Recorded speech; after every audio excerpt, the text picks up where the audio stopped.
एक बेहद बदली चुड़ैल की कहानी जो अपने पिछले अपमान का बदला लेने के लिए एक मनमोहक योजना बुनती है। एक सुंदर गांव जिसमें खुशहाली की हवा बह रही थी, उसी गांव में एक रहस्यमय चुड़ैल बसी थी।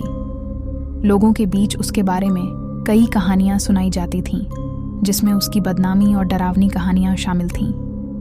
लेकिन क्या यह सच था या क्या वह एक कहानी थी?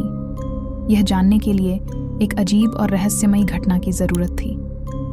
गांव का एक युवक नील, जिसे चुड़ैल की कहानियों में विश्वास नहीं था, एक दिन उसके दोस्त ने उसे चुड़ैल के बारे में भयंकर कहानियां सुनाई।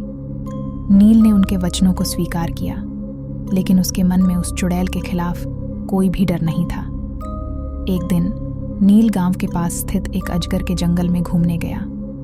जंगल के अंधेरे सुनसान रास्तों में चलते हुए वह अपने लक्ष्य की ओर बढ़ता रहा। धीरे धीरे उसका ध्यान एक गहरे वन में स्थित बड़े पेड़ पर गिरा।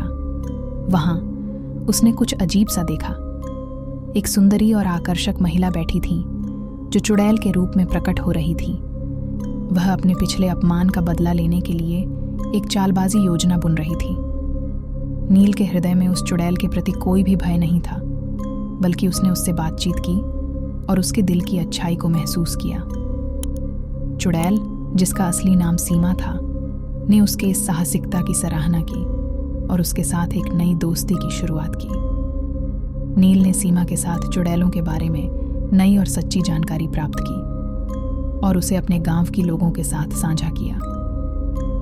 लोगों ने इस नई जानकारी को स्वीकार किया और चुड़ैलों के प्रति अपने दृष्टिकोण में परिवर्तन लाया। सीमा ने नील की साहसिकता और सच्चाई की सराहना की और उसे अपनी दोस्त बनाया।